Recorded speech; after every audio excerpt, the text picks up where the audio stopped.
What was your reaction to this 11-page letter from Congressman McCarthy?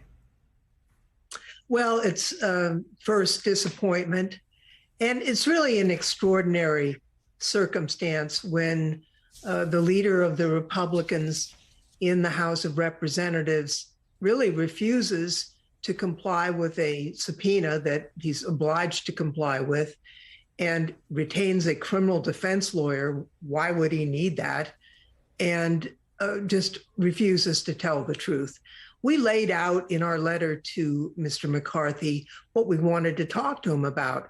We know he had conversations with the former president, both during the riot, before and after, and we'd like to know about that.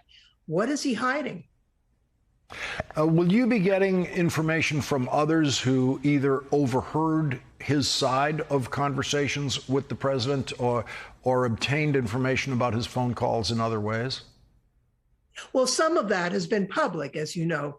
Congressman Herrera Butler mentioned some time ago in a town hall meeting the conversation that she had with Leader McCarthy, where he relayed the discussion he had with the president. But there are other questions that we have for him, some of which only he can answer.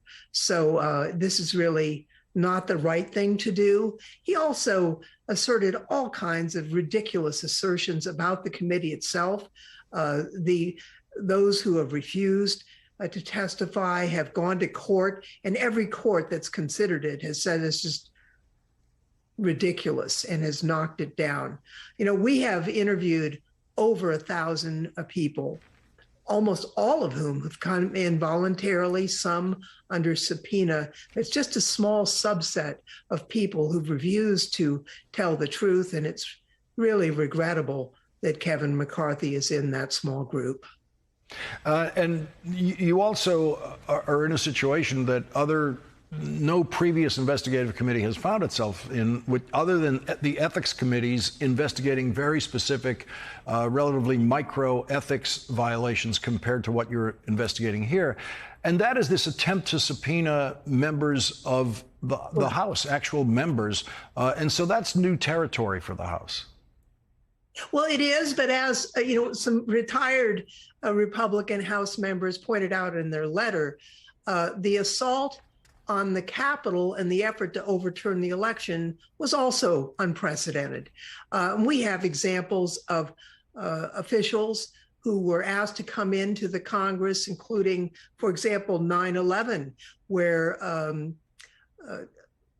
Mr. Dick Cheney, who came in and testified for hours. That's unprecedented, but so was the 9/11 attack. So yes, we're in territory that is not new, as is unusual, thank God. We hope that we will never be in this situation again, but we take this very seriously. The effort to overturn the constitutional system came remarkably close.